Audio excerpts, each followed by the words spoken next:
Buenas tardes para todos.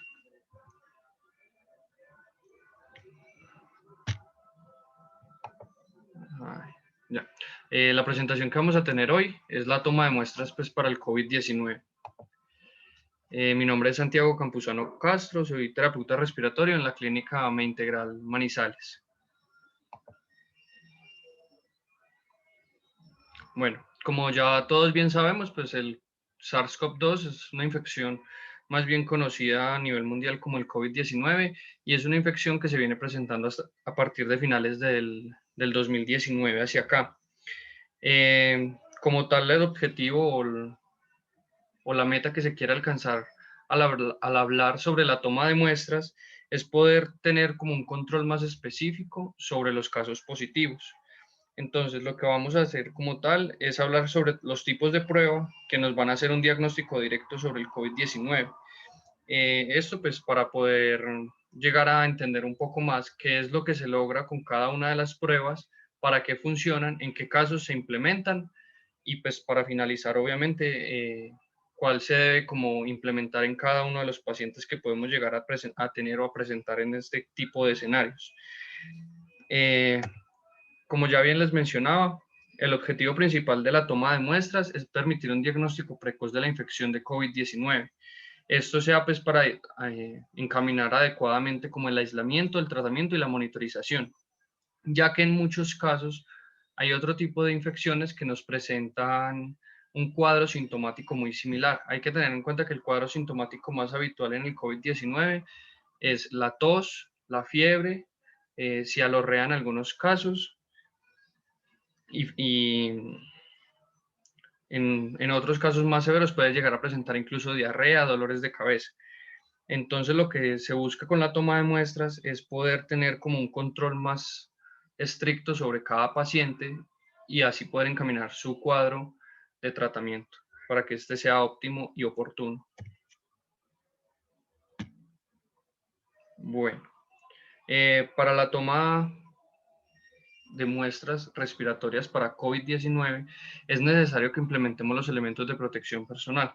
Entre estos, pues nos enfocamos principalmente en los que nos protegen tanto de aerosoles como de gotas, como son la careta, un tapabocas de alta eficiencia, un overol, una bata desechable, guantes y pues posteriormente también debemos tener un tipo de protección ocular como lo serían las monogafas. También se debe implementar lo que sería el gorro y en muchos casos también las polainas o la protección del calzado. ¿Esto para qué? Para evitar contaminar el medio externo a posterior a las muestras o incluso evitar como contaminar el proceso de transmisión de la muestra, para evitar que, o sea, para completar que este cerco de la muestra sea lo más sanitariamente posible a la hora de llegar al laboratorio. Hay que tener en cuenta que con los elementos de protección personal, en muchas clínicas los protocolos son diferentes. Entonces, siempre deben de basarse más que todo como en el protocolo institucional, pero pues igual siempre se va a tener como un consenso en que se debe proteger con overall o un uniforme institucional. Debe tener presente la bata desechable que se debe eliminar una vez termine el procedimiento, una careta que debe llevar un proceso de desinfección, las monogafas y lo que ya habíamos mencionado. Bueno, el tipo de muestra más común que se tiene es el hisopado nasofaríngeo. Al igual encontramos muestras como serían los hisopados orofaringeos o por succión, que estos pues serían otro tipo de formas de recolectar la muestra.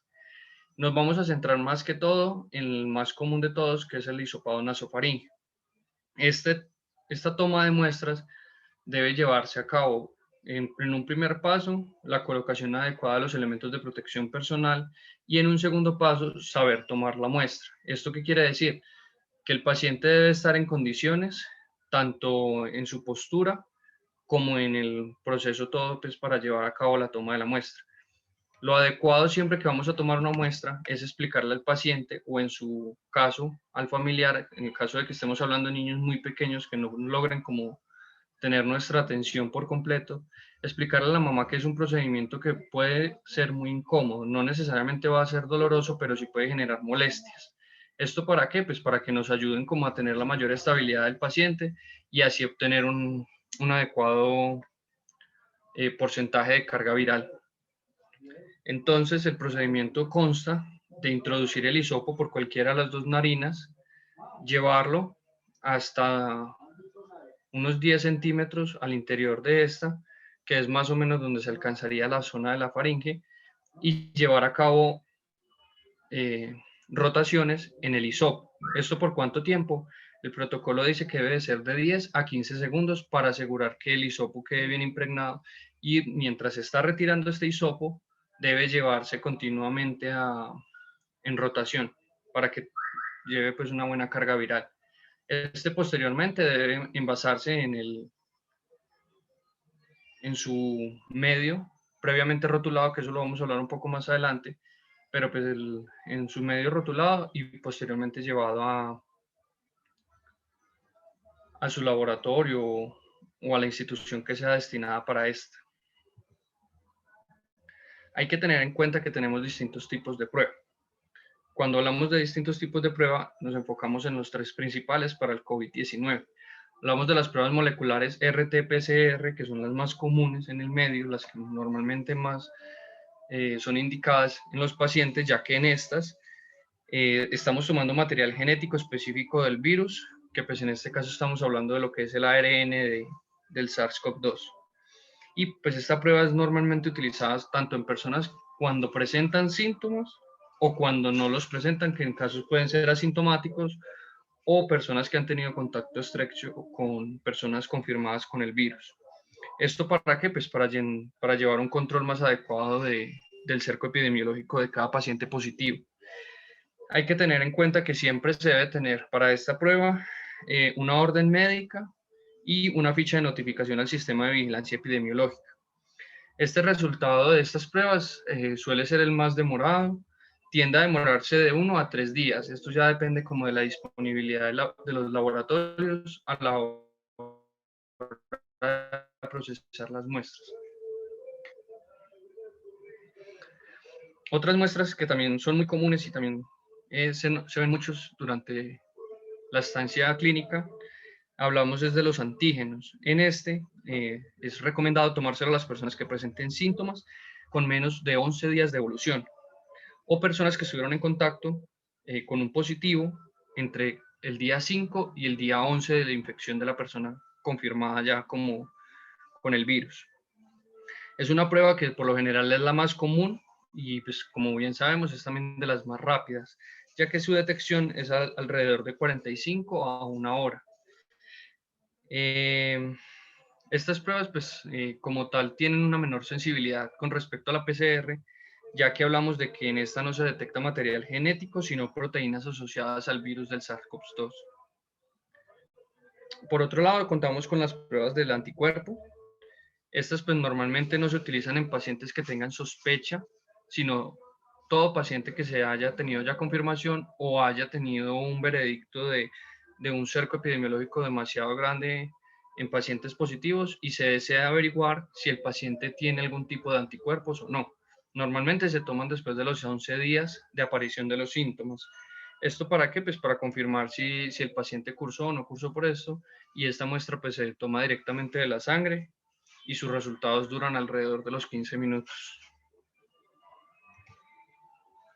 Bueno, por otro lado, una de las pruebas más novedosas y últimamente más usadas en el medio hospitalario es la prueba BioFire Fill-and-Ray Panel Respiratorio RP2.1. Esto es un tipo de RT-PCR multiplex que se logra con esta prueba. ¿Por qué es tan eficiente y tan diferente a las demás pruebas? Porque esta no solo identifica el SARS-CoV-2 como se desea buscar, sino que incluido alcanza a detectar hasta 14 virus como el COVID-19 y otros como pueden ser familias de coronavirus como la 229E, el HK1, bueno, entre otros coronavirus.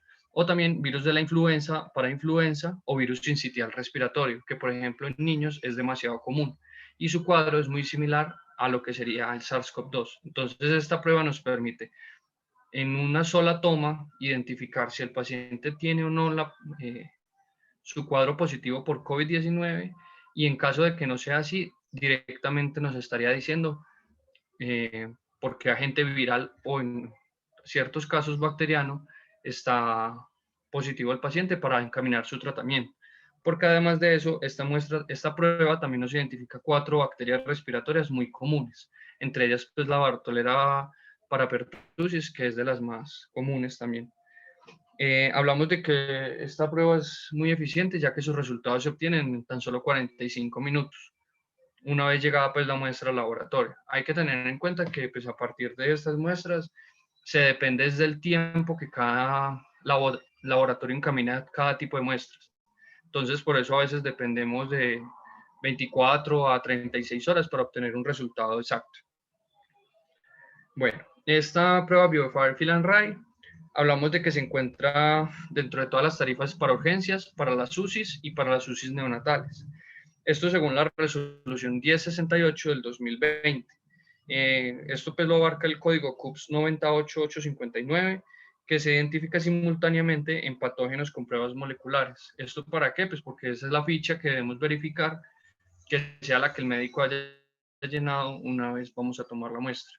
Eso es importante porque pues, muchas veces se puede confundir con el Fill and Ray tradicional y ese no detectaría la prueba molecular por COVID-19. Bueno, como les decía, lo del proceso de la muestra, principalmente el protocolo asignado a cada tipo de muestras es casi similar. ¿Qué debemos hacer? Una vez vamos a tomar la prueba, se debe constatar los datos del paciente con los datos de la orden médica previa a tomar la muestra. Posteriormente, debemos destapar y confirmar que el medio esté en óptimas condiciones, que no se haya regado, que el frasco no esté roto, que el hisopo no esté contaminado, entre otras cosas. Y rotular el medio de transporte. ¿Esto para qué? Para que no vayan a haber confusiones a la hora de llevarlo pues, al laboratorio con otro tipo de muestras y se pierda todo el trabajo. Ya que pues como es una muestra incómoda de tomar, lo ideal sería simplemente tomarlo una sola vez al paciente y no incomodarlo más. Posteriormente, el protocolo nos dicta que una vez tomada la muestra por el personal de terapia respiratoria, debe ser puesta en una nevera de 0 a 4 grados, que se asegure la muestra que no se vaya a dañar, y pasada a enfermería o al personal de transporte, que pues en este caso podrían ser los camilleros de la institución. ¿Esto para qué? Para que ellos sean los destinatarios hacia el laboratorio encargado de tomar la muestra. Previamente a que vamos a tomar la muestra, siempre identificarse que el paciente esté en óptimas condiciones y que sus fosas nasales o cavidades no estén contaminadas con exceso de secreciones, en caso de ser un hisopado nasofaríngeo, porque esta puede llegar a obstruir la narina o posteriormente puede llegar a contaminar la muestra con residuos. Se debe pasar la muestra y explicar previamente, como ya les había mencionado, a los pacientes, pues, como el procedimiento a realizar. Y eso sería todo. No sé si de pronto tienen alguna duda.